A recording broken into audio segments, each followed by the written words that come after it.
Hello, my name is Danae London with the Acadian Garden and Apothecary, and if you are watching this video, then chances are you, like me, are a woman. And I am so honored that you would take the time out of your busy day to spend a little time with me. And I want to honor the time that you give to this channel by giving a gift to you. In this video, we're going to talk about some of the powerful healing herbs that, in my opinion, are nature's gift to women, and how to use these herbs to support the unique needs of our bodies. Plus, stick around to the end of the video and I will be sharing my secret potion for treating premenstrual and menstrual symptoms that I have found to be just as effective as using Midol. No joke here, I've actually managed to replace an over-the-counter medicine with healing herbs. So let's get started talking about healing herbs for women. First off, if you are interested in learning about healing herbs for women, I would highly recommend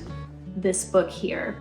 And as you can see here, the title itself is Healing Herbs for Women, A Guide to Natural Remedies, and this book is by Deb Soule. Deb Soule is an herbalist who founded Avena Botanicals.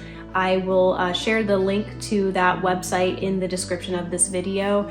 And what's great about this author for me is that she's actually located in Maine and runs her business in Maine. So a lot of the herbs that she talks about in this book are easy to source in New England and northern climates. So her book here covers dozens of herbs that are great for supporting women's health. I'm going to be focusing on 4 herbs that are commonly found, commonly known, and can easily be grown in your own gardens or even found in the wild locally. Our first herb for women is rose. That's right, those beautiful flowers that grow in your garden can be used for women's health. So a lot of folks already know about the properties of rose hips. They're very high in vitamin C and they make a great flavorful addition to teas. What we're talking about in this video is the beneficial properties of rose petals. Rose petals are astringent, meaning that they can help to tone and tighten tissue both internally and externally. Because of their ability to tighten tissue, rose petals have been used to treat menstrual cramps and pain associated with menstruation by tightening the uterine lining. There's actually a 2018 study that looks at rose petal tea used in participants to treat menstrual pain. They also found that participants drinking the rose petal tea reported less anxiety and mood swings. So rose petals may also be effective as a mood enhancer. Our next supporting herb for women's health is raspberry leaf. Raspberry leaf tea has a wonderful, slightly tart, fruity flavor, making it a great addition to bitter teas. I like to use this herb in a lot of different tea blends just to improve the flavor, but it's also great for women's health.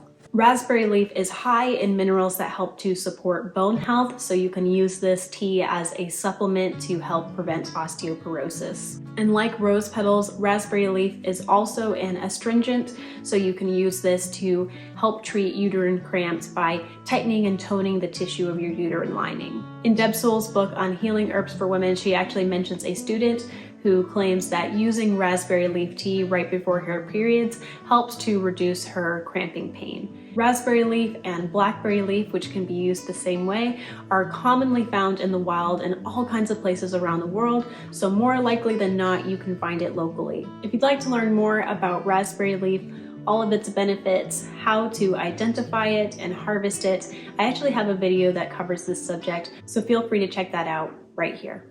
All right, plant number 3. Plant number 3 for women's health is lemon balm. Lemon balm is a member of the mint family. It's known to have a mood enhancing effect through its aroma as well as the compounds that you can extract in a tea or a tincture. This plant is also great for reducing anxiety. In a 2018 study, participants who consumed lemon balm reported a statistically significant decrease in certain symptoms like fatigue, lethargy, and nervous changes. Its aromatic qualities and compounds can be extracted into a tea and used to treat headaches and nausea. Our 4th and final plant is catnip. That's right, catnip is not just for your cats, it's actually excellent for women's health. Catnip, like lemon balm, is also a member of the mint family. Catnip contains a compound called nipetolactone, which is known for its relaxing properties. This plant is also a diuretic, meaning that if you consume it, it can help to increase urination and help reduce bloating that's caused by water retention.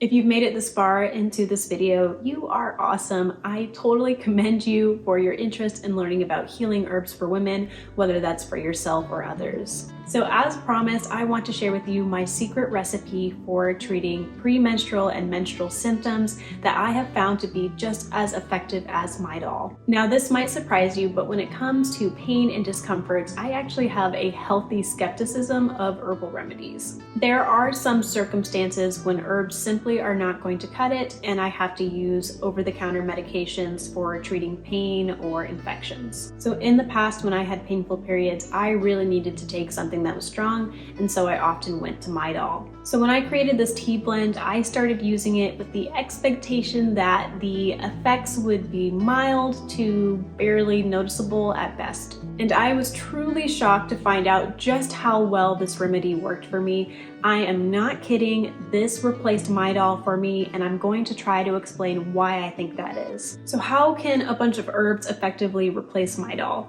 I figured a good way to explore this is to look at what the active ingredients in Midol are and what we are using to replace those active ingredients. So I have a little bottle of Midol here. This is Midol Complete, and what it contains is acetaminophen, caffeine, and pyrilamine maleate, and I hope I'm saying that right. Those three ingredients are meant to provide pain relief, a diuretic, and surprisingly enough, an antihistamine. So I looked up pyrilamine maleate, and it is an antihistamine that is meant to help with bloating, so it acts kind of similar to a diuretic. All right, so now let's talk about the tea blend that I created that is meant to replace Midol and how it does so. Little advice when you're making tea blends and you're experimenting with different things, it's really helpful to keep notes. I used to be a terrible note taker, which maybe I shouldn't say here because I did graduate with a degree in science, and that's really the foundation of good science, is to take good notes. So just being honest here, I struggle with note taking, but I am getting better at it. I've been keeping notes in this journal here that my mother gave me. Thanks, Mom. And if we look inside, I have my secret recipe. 2 parts red raspberry, 1 part lemon balm, 1 part chocolate mint, 1/4 parts black tea, and 1/4 part rose petals. So if you're not familiar with how tea blends are structured, we usually do it in parts. And parts are just a way of describing the proportion of certain ingredients compared to others so that you can expand or shrink the amount of tea that you're making at any time. If you want to make just a cup of tea, you can follow this principle of parts, or you can also use it to make large batches that you store for long term. It looks like Nipsey found some of the catnip. So why did these ingredients work so well for treating menstrual symptoms? Well, for starters, we talked about red raspberry, which is an astringent that helps to tone and tighten tissues, specifically in this case, the uterine tissue when it's taken as a tea. So that covers our menstrual cramping symptoms. And then we have lemon balm. Lemon balm is a mood enhancer as well as an anti-inflammatory, so it can potentially act similar to acetaminophen, which is also an anti-inflammatory. Our third ingredient, chocolate mint.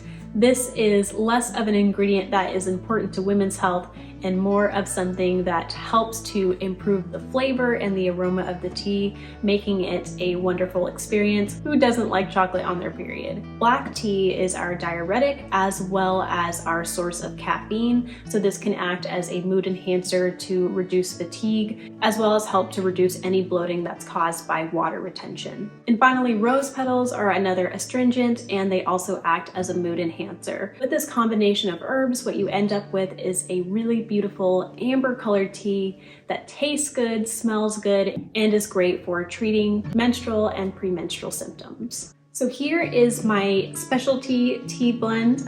Specialty, haha. What I find is the best way to use this is to actually start drinking the tea a few days before your period. So you want to be able to keep track of when your period normally is, pay attention to the signs and symptoms that your period is coming, and then start drinking this tea as a preventative measure. So there's a few ways you can have it. You can have it hot, or you can make a large batch of it and put it in the fridge and have it cold. I actually find it tastes really good cold.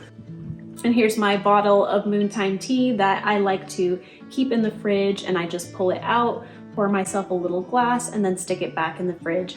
I'm not kidding, this tea tastes absolutely amazing. It's probably one of my favorite tea blends, not only because it helps me during my periods, but also just because it tastes wonderful. In fact, it's one of those teas that you can double boil if you want a stronger tea and it still tastes amazing. It's really no surprise that we refer to the earth as a mother. The earth is a provider, a creator, and a healer, and these traits of life nurturing and life-giving are inherently feminine qualities. And in my opinion, these qualities are not given the attention and admiration that they so deserve. And no, I'm not just talking about a woman's ability to birth and raise children. These are qualities that help empower us and support our communities in so many different ways. We use these qualities when we adopt and foster animals, when we tackle social inequities by giving voice to the most vulnerable in our communities, and when we are out in the garden tending to plants that heal and nurture us. As a woman, you have a unique way of giving of yourself to others, so why not give of yourself to you?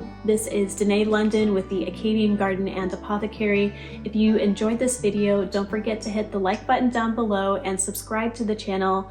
Thank you so much for watching, and I will see you in the next video.